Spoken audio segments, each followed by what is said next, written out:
이번 비디오부터 차량 동력학에서 중요하게 사용하고 있는 롤센터에 대한 설명을 시작하겠습니다. 롤센터를 정확히 이해하기 위해서는 다양한 기초 지식이 필요합니다. 이번 비디오는 롤센터의 첫 번째 비디오 파트 1으로 먼저 기구학의 기초와 차량의 키네마틱스 모델링에 대해서 설명을 하겠습니다. 이번 비디오에서 설명할 내용은 스프렁 질량과 언스프렁 질량, 롤센터의 의미, 롤축, 롤센터의 종류, 차량의 기구학적 모델링, 기구학 기초와 순간 중심이 되겠습니다. 퀴즈를 풀어보겠습니다. 롤센터를 올바로 설명한 것은 어떤 것일까요? 아래 3개의 예문 중 한 개를 골라보십시오. 차량의 롤 운동 중 스프렁 질량이 회전하는 중심이다. 좌우 휠 센터를 포함한 수직 횡단 면상에서 서스펜션 롤 운동을 발생시키지 않고 스프렁 질량에 횡방향 힘을 가할 수 있는 한 점이다. 롤 센터는 차량의 고유값으로 어떤 운동 상태에서도 변하지 않는다. 롤 센터를 이해하는 데 있어 차량 질량의 종류를 구분할 필요가 있습니다. 차량의 질량은 다음 3가지 종류가 있습니다. 스프렁 매스라 부르는 스프링 상질량, 언스프렁 매스라고 부르는 스프링 하질량, 그리고 이들 둘을 연결해주는 하이브리드 매스라고 부르는 혼합 질량이 있습니다. 이들을 차례로 알아보겠습니다. 앞으로의 설명에서는 영어 표현을 사용하도록 하겠습니다. 먼저 스프렁 매스에 대해서 알아보겠습니다. 스프렁 매스는 스프링 위에서 차체와 일체로 움직이는 질량입니다. 바디, 엔진, 트랜스미션, 서스펜션 시스템, 연료 탱크, 리어 디퍼렌셜, 프로펠러 샤프트 등에 해당됩니다. 스프렁 매스가 크다는 것은 스프링과 슈겁쇼버가 감당해야 할 질량이 크다는 의미입니다. 언스프렁 매스는 스프링 밑에서 휠과 일체로 움직이는 부품입니다. 허브 어셈블리, 제동장치, 타이어와 휠림이 여기에 해당됩니다. 언스프렁 매스가 스프렁 매스에 대비하여 너무 크면 노면 접촉 성능이 떨어지고 선회, 가속, 제동에 모두 문제가 됩니다. 하이브리드 매스는 스프렁 매스와 언스프렁 매스를 연결하는 부품들입니다. 한쪽은 스프렁 매스와 같이 움직이고 다른 한쪽은 언스프렁 매스와 같이 움직이기 때문에 스프렁 매스와 언스프렁 매스가 혼합되어 있습니다. 어퍼암, 로어암, 드라이프 샤프트, 그리고 타이 로드 등이 이에 해당됩니다. 통상 하이브리드 매스의 반절은 스프렁 매스로 취급하고 나머지 반절은 언스프렁 매스로 취급합니다. 롤센터의 종류를 알아보겠습니다. 지금까지 사용되어 온 롤센터는 3가지가 있습니다.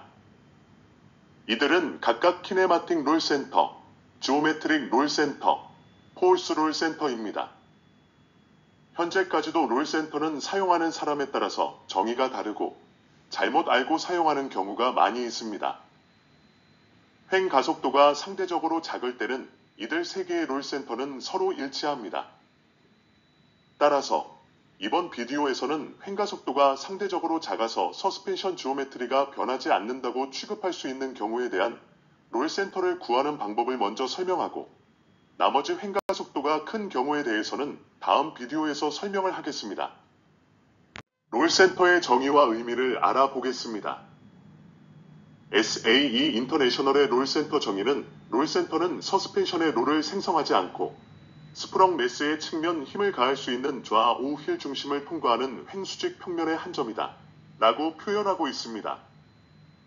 이 정의의 의미는 롤센터를 작용 힘을 사용하여 정의하였으며 롤센터의 높이는 정의되었으나 횡방향의 위치가 어디인지 언급이 없습니다. 롤센터는 개발된 서스펜션의 중요한 특징을 요약해서 나타내주는 중요한 특성값입니다. 롤센터는 휠에서 발생한 횡력이 스프렁 매스로 전달되는 위치를 나타내주고 이에 따라 스프렁 매스와 언스프렁 매스 모두의 동작에 영향을 미치므로 코너링에 직접적인 영향을 줍니다. 롤센터와 롤축에 대해서 알아보겠습니다. 롤센터는 전륜과 후륜에서 각각 구할 수 있습니다. 우선 전륜의 경우에 좌륜과 우륜의 중심을 통과하는 차량 횡단면상에서 구할 수 있습니다. 후륜의 경우에도 마찬가지로 좌륜과 우륜의 중심을 통과하는 차량 횡단면상에서 구할 수 있습니다. 따라서 롤센터는 전륜 횡단면에 하나, 그리고 후륜 횡단면에 하나를 합하여 모두 2개가 있습니다. 이들 2개를 직선으로 이으면 그림에 나타낸 바와 같이 차량의 전후 방향으로 보라색 직선을 얻을 수 있으며 이를 롤축, 즉 롤 엑시스라고 합니다. 롤센터의 의미를 알아보겠습니다. 최근에 발간된 모든 차량 동력학의 책들은 공통적으로 롤센터라는 표현이 잘못된 것이라고 지적하고 있습니다. 오래전에 롤센터라는 표현을 사용하기 시작했을 때는 키네마틱스의 인스턴트 센터라는 표현을 차용하였으며 인스턴트를 빼고 롤로 대체하여 롤센터라는 표현으로 사용한 것으로 추측이 됩니다. 이 표현이 잘못된 이유는 다음과 같이 설명할 수 있습니다. 실제로 차량이 롤 운동을 할 때 한 축을 중심으로 회전하는 것이 아닙니다. 또한 한 점을 중심으로 회전하는 것도 아닙니다. 따라서 이미 차량이 롤 운동을 하는 중이면 롤센터라고 할 수 없습니다. 롤센터는 롤 운동에서 어느 한 순간에 정해되는 위치입니다. 메시모 구이치아니 교수는 그의 저서 더 사이언스 퍼 비이클 다이나믹스에서 롤센터가 아닌 노우 롤센터라는 표현을 사용하고 있습니다. 그렇지만 업계에서 롤센터라는 표현이 전통적으로 사용되어 왔고 지금도 없어지지 않고 계속 사용되고 있습니다. 표현의 적합성을 떠나서 롤센터는 개발된 서스펜션을 요약해주는 중요한 특성입니다. 차량을 기구학적으로 표현하는 방법을 알아보겠습니다. AA 암 서스펜션을 갖는 차량 전체를 기구학적 링크로 표현하면 그림과 같이 됩니다. 일체로 움직이는 부품은 모두 한 개의 링크로 표현됩니다. 예를 들어 바디에는 앞서 살펴본 모든 스프렁 매스에 해당되는 시스템, 즉 바디, 엔진, 트랜스미션, 연료 탱크, 프로펠러 샤프트, 디퍼렌셜 등이 포함됩니다. 휠 앤 타이어에는 언스프렁 매스, 즉 타이어, 휠림, 제동장치, 허브 어셈블리가 포함됩니다. 키네마틱스에서 사용되는 링크와 조인트를 살펴보겠습니다. 여기 그림은 뒤에서 본 차량의 링크와 조인트를 나타냅니다. 먼저 노면은 움직이지 않는 링크, 즉 픽스드 링크로 표현됩니다. 그림에서 1번, 링크입니다. 스프렁 매스 전체는 5번, 링크로 표현됩니다. 좌측 언 스프렁 매스는 2번, 링크이고 우측 언 스프렁 매스는 8번, 링크입니다. 다음은 하이브리드 매스의 링크가 있습니다. 좌측 어퍼암은 3번, 링크이고 좌측 로어암은 4번, 링크입니다. 이어서 우측 어퍼암은 6번, 링크이며 우측 로어암은 7번, 링크입니다. 나타낸 바와 같이 AA 암 서스펜션의 차량은 8개의 링크를 가지고 있습니다. 이번에는 조인트를 알아보겠습니다. 노면과 좌측 휠이 만나는 점이 조인트 1번입니다. 좌측 휠과 좌측 어퍼 암이 만나는 점이 조인트 2번입니다. 좌측 어퍼 암과 바디가 만나는 점이 조인트 3번입니다. 좌측 휠과 로어 암이 만나는 점이 조인트 4번입니다. 좌측 로어 암과 바디가 만나는 점이 조인트 5번입니다. 우측을 보면 바디와 우측 어퍼 암이 만나는 점이 조인트 6번입니다. 우측 어퍼 암과 우측 휠이 만나는 점이 조인트 7번입니다. 바디와 우측 로어 암이 만나는 점이 조인트 8번입니다. 우측 로어 암과 우측 휠이 만나는 점이 조인트 9번입니다. 마지막으로 우측 휠과 노면이 만나는 점이 조인트 10번입니다. 나타낸 바와 같이 AA 암 서스펜션은 10개의 조인트를 가지고 있습니다. 확실한 이해를 위하여 키네마틱스에서 정의되는 조인트의 종류에 대해서 알아보겠습니다. 조인트는 페어라는 이름으로도 불리웁니다. 키네마틱스에서 페어는 크게 두 개의 종류로 구별됩니다. 로어 페어와 하이어 페어입니다. 로어 페어는 면접촉을 하는 조인트이고 하이어 페어는 선접촉 또는 점접촉을 하는 조인트입니다. 물론 니들 베어링과 같은 예외가 존재하지만 대부분 접촉하는 방식에 따라 구별할 수 있습니다. 로어 페어에는 기본이 되는 6개의 조인트 형태가 있는데 이를 차례로 알아보겠습니다. 첫 번째 로어 페어는 병진 운동, 즉 트랜스레이션 운동이 불가능하고 회전만 가능한 네볼루트 조인트입니다. 한 개의 자유도를 가지고 있습니다. 회색으로 나타낸 강체가 녹색의 핀을 중심으로 회전 운동만 할 수 있습니다. 두 번째 로어 페어는 회전이 불가능하고 축방향으로 병진 운동, 즉 트랜스레이션만 가능한 프리즘 조인트입니다. 한 개의 자유도를 가지고 있습니다. 회색으로 나타낸 강체가 녹색의 핀을 따라 상하로 병진 운동을 할 수 있습니다. 세 번째 로어 페어는 회전이 가능하고 병진 운동, 즉 트랜스레이션도 가능한 스크류 조인트입니다. 스크류 조인트는 1의 자유도를 가지고 있습니다. 왜냐면 각도 푸사이가 정해지면 변이 값 델타 S가 정해지고 반대로 변이 값 델타 S가 정해지면 각도 델타 푸사이가 정해지기 때문입니다. 다시 말하면 각도 델타 푸사이와 변이 델타 S는 서로 독립 변수가 아니고 서로 종속 변수입니다. 스크류 조인트에서는 회색으로 나타낸 바디가 녹색의 스크류를 따라 상하로 병진 운동과 회전 운동을 할 수 있습니다. 네 번째 로어 페어는 회전이 가능하고 병진 운동, 즉 트랜스레이션도 가능한 실린더 조인트입니다. 실린더 조인트는 2의 자유도를 가지고 있습니다. 왜냐면 각도 푸사이와 변이 값 델타 S는 별도로 운동할 수 있기 때문입니다. 다시 말하면 각도 델타 푸사이와 변이 델타 S는 서로 독립 변수입니다.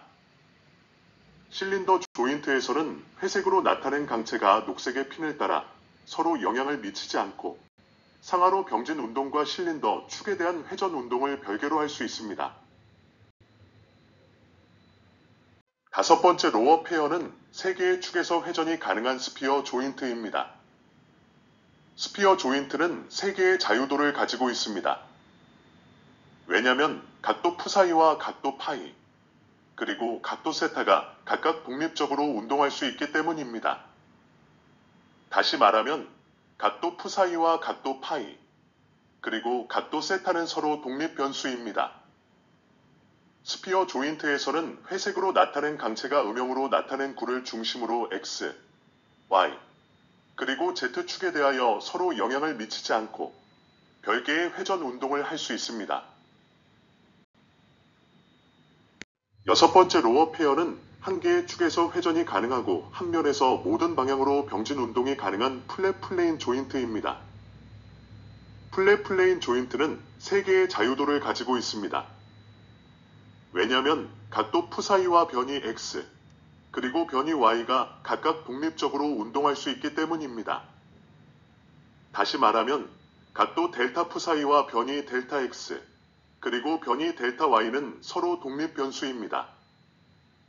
플랫 플레인 조인트에서는 녹색으로 나타낸 물체가 회색으로 나타낸 평평한 평면 위에서 평면의 수직인 축을 중심으로 회전 운동을 할 수 있고 평면상의 두 축인 X, Y 축에 대하여 서로 영향을 미치지 않고 별개의 병진 운동을 할 수 있습니다.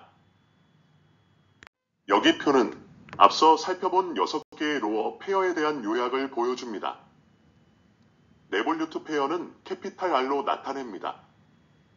한 축에 대한 회전이 가능하고 트랜스레이션은 불가능합니다. 자유도는 1입니다. 프리즘 페어는 캐피탈 P로 나타냅니다. 회전이 불가능하고 한 방향 병진 운동만 가능합니다. 자유도는 1입니다. 스크류 페어는 캐피탈 H로 나타냅니다. 한 축에 대한 회전과 병진 운동이 가능하지만 이들은 서로 종속 관계에 있습니다. 자유도는 1입니다. 실린더 페어는 캐피탈 C로 나타냅니다. 한 축에 대한 회전이 가능하고 한 방향 병진 운동도 가능합니다. 자유도는 2입니다. 스피어 페어는 캐피탈 S로 나타냅니다. 세 개의 축에 해하여 회전이 가능하고 병진 운동은 불가능합니다. 자유도는 3입니다. 플랫 페어는 캐피탈 F로 나타냅니다. 단일 평면상에서 회전이 가능하고 두 방향 병진 운동도 가능합니다. 자유도는 3입니다. 여기에 표는 존 위커 주니어의 책초리 오브 머신스 앤 메커니즘 5판을 참조하였습니다. 이상은 입체적인 3차원의 분석이었으며 지금부터는 2차원 평면상의 키네마틱스를 살펴보겠습니다. 메커니즘의 모빌리티를 정의해 보겠습니다. 메커니즘의 모빌리티는 메커니즘의 자유도를 의미하고 장치를 특정 자세로 만들기 위해 독립적으로 제어해야 하는 입력 매개 변수의 수이며 일반적으로 조인트 변수의 개수를 의미합니다. 2차원 평면인 플래너 메커니즘의 경우에 모빌리티는 식 1과 같이 계산할 수 있습니다. 식 1이 적용되지 않는 예외가 있지만 여기서는 무시하기로 합니다. 식 1에서 M은 모빌리티를, N은 전체 링크의 개수를, J1은 한 개의 자유도를 갖는 조인트의 개수를, J2는 두 개의 자유도를 갖는 조인트의 개수를 나타냅니다. 좌측 그림의 예제에서 전체 링크의 개수 N은 4이고 한 개의 자유도를 갖는 조인트 개수는 4이며 두 개의 자유도를 갖는 조인트 개수는 0이므로 이들 전체를 식 1에 대입하면 모빌리티 값으로 식 3의 결과를 얻을 수 있습니다. 좌측 그림의 메커니즘의 모빌리티는 1입니다. 그림에서 링크 2의 각도를 제어하든지 링크 4의 각도를 제어하면 전체 메커니즘의 자세를 독립적으로 제어할 수 있습니다. 참고로 3차원 공간인 스페이셜 메커니즘의 모빌리티 계산식은 식 2와 같습니다. 앞서 살펴본 메커니즘으로 모빌리티 개념을 더 알아보겠습니다. 여기 나타낸 메커니즘의 모빌리티는 앞서 계산해본 바와 같이 1입니다. 조인트 I1, 2를 중심으로 픽스트 링크 1과 회전이 가능한 링크 2의 각도 세타가 정해지면 전체 메커니즘의 자세가 확정됩니다. 예를 들어 위쪽 그림에서 2번, 링크가 반시계 방향으로 회전하여 링크 2의 각도 세타가 세타 1이 되면 전체 메커니즘의 자세가 확정되고 아래쪽 그림에서 2번, 링크가 시계 방향에 회전하여 링크 2의 각도 세타가 세타 2가 되어도 전체 메커니즘의 자세가 확정됩니다. 모빌리티의 개념을 이해하였으므로 앞서 살펴본 더블 A 암 서스펜션의 모빌리티 값을 구해보겠습니다. 그림을 참조하여 식 4에 나타낸 바와 같이 더블 A 암 서스펜션의 전체 링크 개수에는 8개이고 자유도가 1인 전체 조인트 개수 J1은 10개, 자유도가 2인 전체 조인트 개수 J2는 0입니다. 식 4의 조건을 앞서 구한 모빌리티 계산식 1에 대입하면 식 5와 같이 모빌리티 값을 계산할 수 있으며 더블 A 암 서스펜션의 모빌리티 값은 1임을 알 수 있습니다. 키네마틱스에서 인스턴트 센터는 두 가지 방법으로 정의할 수 있습니다. 첫 번째 정의는 상대 속도를 사용하는 것이며 다음과 같습니다. 인스턴트 센터, 즉 순간 중심은 평면 운동하는 두 개의 서로 다른 물체에서 지속적이거나 혹은 순간적으로 일치하는 한 쌍의 점의 위치입니다. 왼쪽 그림으로 이것을 설명해 보겠습니다. 왼쪽 그림에서 물체 1은 바탕 화면입니다.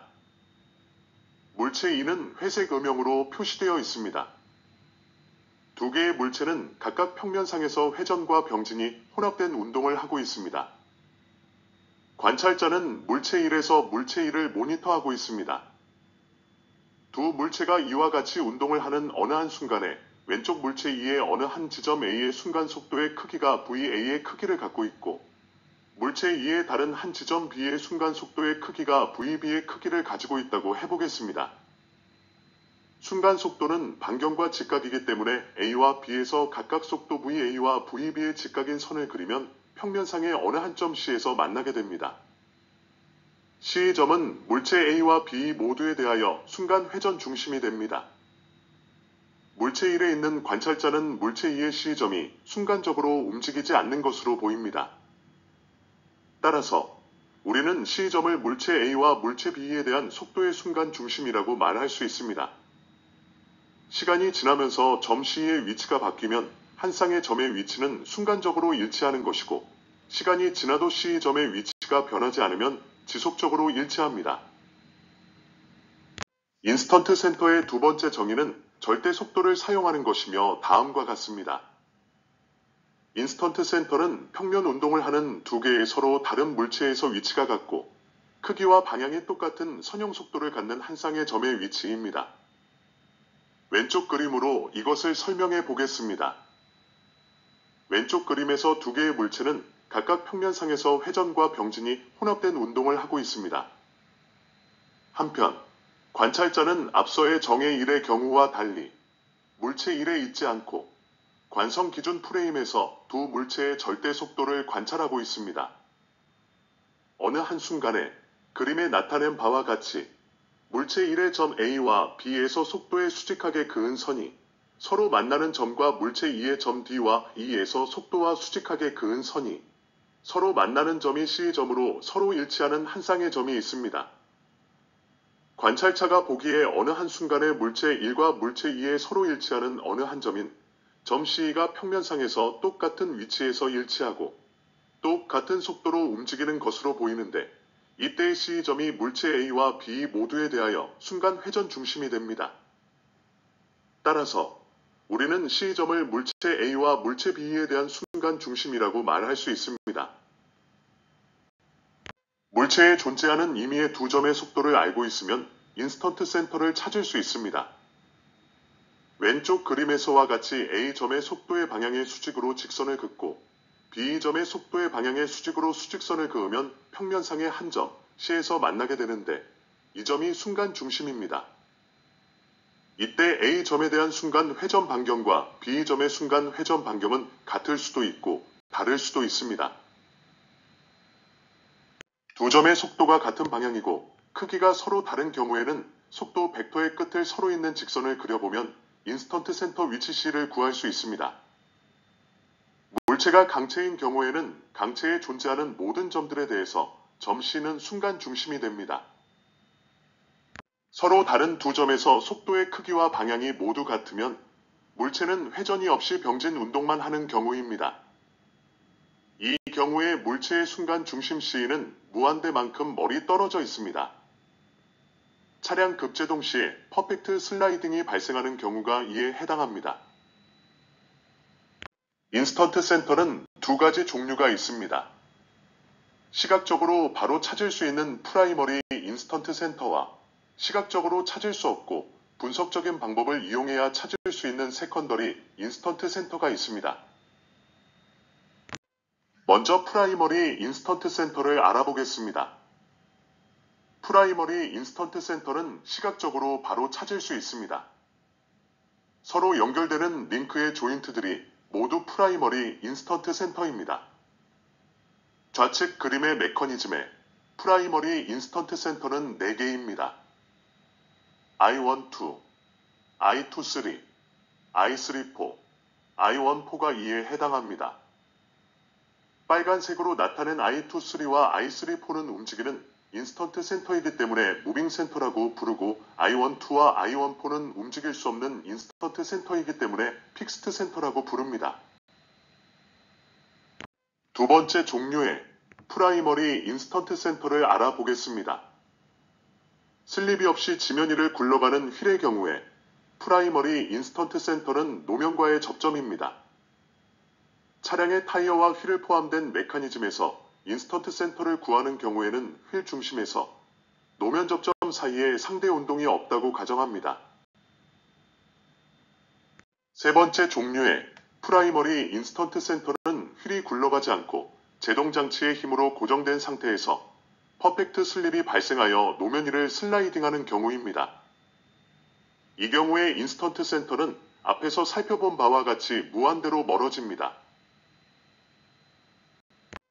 네 번째 종류의 프라이머리 인스턴트 센터는 휠의 회전 속도가 급격히 빨라지지만 휠의 토크가 노면에 전달되지 않아 휠이 헛도는 경우입니다.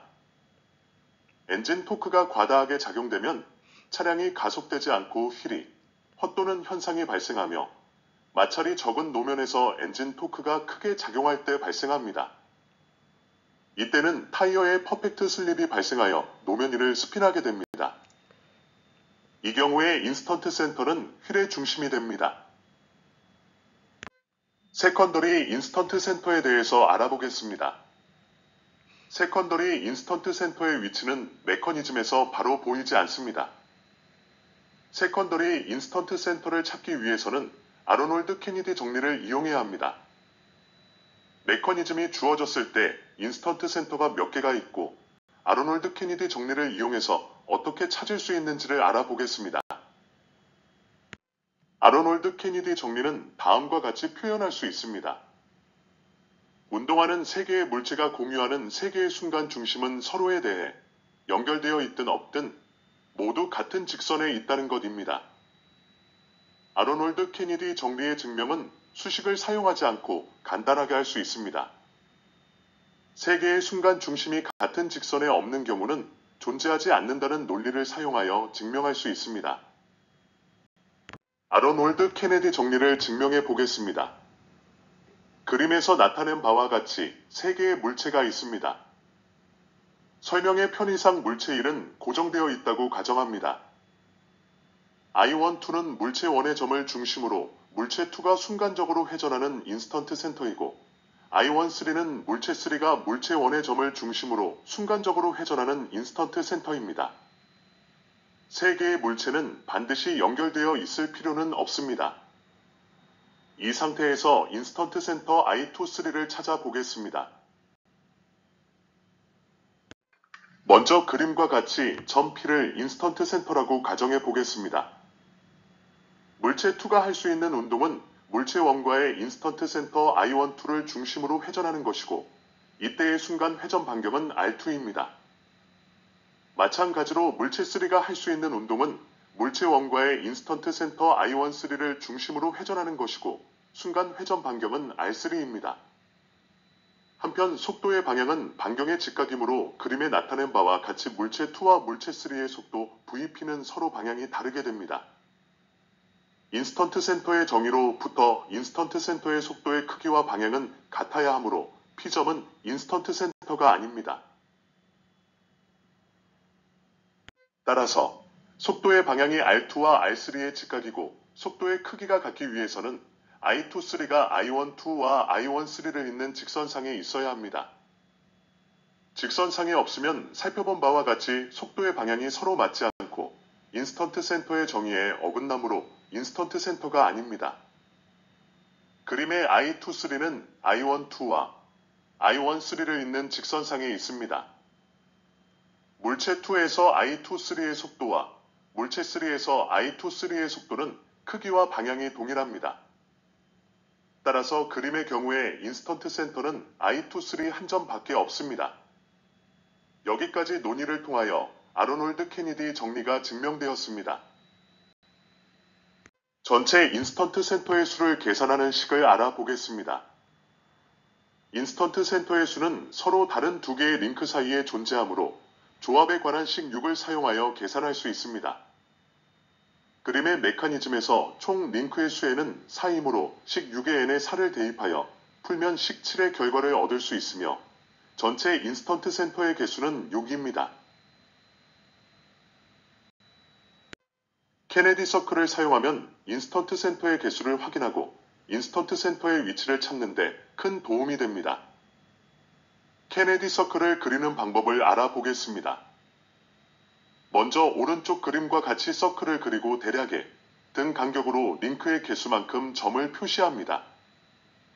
여기 예에서는 링크가 4개이므로 동서, 남, 북 4개의 점을 표시합니다. 다음에 가까운 점들을 서로 연결합니다. 링크 1과 링크 2를 연결한 직선은 인스턴트 센터 I1, 2를 의미합니다. 링크 2와 링크 3를 연결한 직선은 인스턴트 센터 I2, 3를 의미합니다. 링크 3와 링크 4를 연결한 직선은 인스턴트 센터 I3, 4를 의미합니다. 링크 4와 링크 1을 연결한 직선은 인스턴트 센터 I14를 의미합니다. 지금까지 작업으로 프라이머리 인스턴트 센터 4개를 표시하였습니다. 인스턴트 센터가 총 6개이므로 세컨더리 인스턴트 센터 2개를 더 찾아야 합니다. 케네디 서클의 세컨더리 인스턴트 센터는 아직 서로 연결이 안 된 링크를 서로 연결하면 됩니다. 먼저 링크 1과 링크 3를 점선으로 연결하고 인스턴트 센터 I13로 나타냅니다. 다음에 링크 2와 링크 4를 연결하고 I24로 나타냅니다. 이로써 세컨더리 인스턴트 센터 2개를 더 찾았습니다. 이어서 케네디 서클을 이용하여 세컨더리 인스턴트 센터 2개를 찾는 방법을 설명하겠습니다. 첫 번째로 세컨더리 인스턴트 센터 I24를 찾아보겠습니다. 아노널드 케네디 정리에 따르면 운동하는 3개의 물체가 공유하는 3개의 순간 중심은 서로에 대해 모두 같은 직선에 있습니다. 케네디 서클에서 3개의 링크와 3개의 순간 중심은 삼각형으로 표현됩니다. 오른쪽 그림에서 링크 1, 링크 2 그리고 링크 4를 포함하는 삼각형은 노란색으로 나타낼 수 있습니다. 빨간색 점선으로 나타낸 직선이 세컨더리 인스턴트 센터 I24를 나타냅니다. 노란색 삼각형이 의미하는 것은 세컨더리 인스턴트 센터 I24는 프라이머리 인스턴트 센터 I12와 I14와 함께 일직선상에 있어야 한다는 것입니다. 따라서 왼쪽 메커니즘에 I12와 I14를 지나는 직선을 길게 그려둡니다. 세컨더리 인스턴트 센터 I24가 이 직선상에 있는 것은 확실한데 정확히 어디인지는 아직 모릅니다. 계속해서 나머지 이웃하는 삼각형을 참조합니다. 오른쪽 그림에서 링크 2, 링크 3 그리고 링크 4를 포함하는 나머지 삼각형을 노란색으로 나타내었습니다. 빨간색 점선으로 나타낸 직선이 앞서와 마찬가지로 세컨더리 인스턴트 센터 I24를 나타냅니다. 노란색 삼각형이 의미하는 것은 세컨더리 인스턴트 센터 I24는 프라이머리 인스턴트 센터 I23와 I34와 함께 일직선상에 있어야 한다는 것입니다. 따라서 왼쪽 메커니즘에 I23와 I34를 지나는 직선을 길게 그립니다. 여기서 그린 직선은 앞서 그린 직선 I12와 I14를 지나는 직선과 만나게 되고 만나는 점이 바로 세컨더리 인스턴트 센터 I24입니다. 세컨더리 인스턴트 센터 I24를 찾았으므로 같은 작업을 되풀이하지 않도록 I24의 빨간색 점선을 까만색 실선으로 바꿔둡니다. 세컨더리 인스턴트 센터가 여러 개가 되면 작업에 혼란이 올 수가 있으므로 하나씩 완료할 때마다 정리해두는 것이 좋습니다. 두 번째로 세컨더리 인스턴트 센터 I13를 찾아보겠습니다. 마찬가지로 아노널드 케네디 정리에 따르면 운동하는 3개의 물체가 공유하는 3개의 순간 중심은 서로에 대해 모두 같은 직선에 있습니다. 케네디 서클에서 3개의 링크와 3개의 순간 중심은 삼각형으로 표현됩니다. 오른쪽 그림에서 링크 1, 링크 2 그리고 링크 3를 포함하는 삼각형은 노란색으로 나타낼 수 있습니다. 녹색 점선으로 나타낸 직선이 세컨더리 인스턴트 센터 I13를 나타냅니다. 노란색 삼각형이 의미하는 것은 세컨더리 인스턴트 센터 I13는 프라이머리 인스턴트 센터 I12와 I23와 함께 일직선상에 있어야 한다는 것입니다. 따라서 왼쪽 메커니즘에 I12와 I23를 지나는 직선을 길게 그려둡니다. 세컨더리 인스턴트 센터 I13가 이 직선상에 있는 것은 확실한데 정확히 어디인지는 아직 모릅니다. 계속해서 나머지 이웃하는 삼각형을 참조합니다. 오른쪽 그림에서 링크 1, 링크 3 그리고 링크 4를 포함하는 나머지 삼각형을 노란색으로 나타내었습니다. 녹색 점선으로 나타낸 직선이 앞서와 마찬가지로 세컨더리 인스턴트 센터 I13를 나타냅니다. 노란색 삼각형이 의미하는 것은 세컨더리 인스턴트 센터 13는 프라이머리 인스턴트 센터 I14와 I34와 함께 일직선상에 있어야 한다는 것입니다. 따라서 왼쪽 메커니즘에 I14와 I34를 지나는 직선을 길게 그립니다. 여기서 그린 직선은 앞서 그린 직선 I12와 I23를 지나는 직선과 만나게 되고 만나는 점이 바로 세컨더리 인스턴트 센터 I13입니다. 세컨더리 인스턴트 센터 I13를 찾았으므로 같은 작업을 되풀이하지 않도록 I13의 녹색 점선을 까만 색 실선으로 바꿔둡니다. 세컨더리 인스턴트 센터가 여러 개가 되면 작업에 혼란이 올 수가 있으므로 하나씩 완료할 때마다 정리해두는 것이 좋습니다. 아로놀드 케네디 정리와 케네디 서클을 이용하여 세컨더리 인스턴트 센터 I24를 구하는 방법을 요약하면 다음과 같습니다. 3개의 링크 1, 링크 2 및 링크 4는 3개의 인스턴트 센터를 가지고 있으며 아로놀드 케네디 정리에 의하여 이들이 공유하는 3개의 인스턴트 센터 I12, I14 및 I24는 일직선상에 있어야 합니다. 또 다른 3개의 링크 2, 링크 3 및 링크 4가 공유하는 3개의 인스턴트 센터 I23, I34 및 I24도 일직선상에 있어야 합니다. 따라서 위 1과 2의 조건을 만족하는 점 I24를 찾을 수 있습니다. 아로놀드 케네디 정리와 케네디 서클을 이용하여 세컨더리 인스턴트 센터 I13를 구하는 방법을 요약하면 다음과 같습니다. 3개의 링크 1, 링크 2 및 링크 3는 3개의 인스턴트 센터를 가지고 있으며 아로놀드 케네디 정리에 의하여 이들이 공유하는 3개의 인스턴트 센터 I12, I23 및 I13는 일직선상에 있어야 합니다. 또 다른 3개의 링크 3, 링크 4 및 링크 1이 공유하는 3개의 인스턴트 센터 I34, I14 및 I13도 일직선상에 있어야 합니다. 따라서 위 1과 2의 조건을 만족하는 점 I13를 찾을 수 있습니다. 퀴즈를 풀어보겠습니다. 롤센터를 올바로 설명한 것은 어떤 것일까요? 1번, 롤센터는 차량의 롤 운동 중 스프렁 매스가 회전하는 중심이 아닙니다. 2번, 좌우 휠 센터를 포함한 수직 횡단면 상에서 서스펜션 롤 운동을 발생시키지 않고 스프렁 매스에 횡방향 힘을 가할 수 있는 한 점이다. 2번이 바로 정답입니다.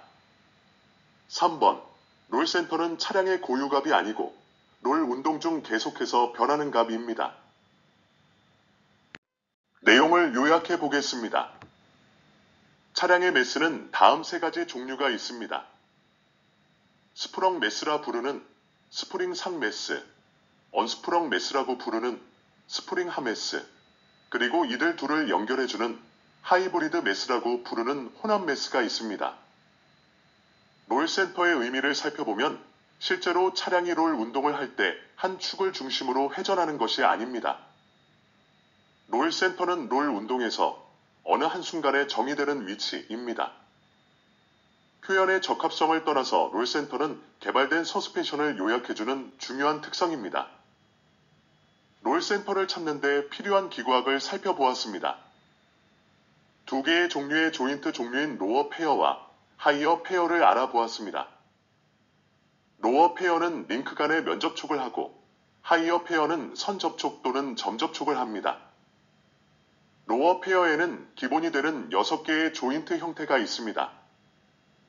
더블 A암 서스펜션은 8개의 링크와 10개의 로어 페어를 가지고 있습니다.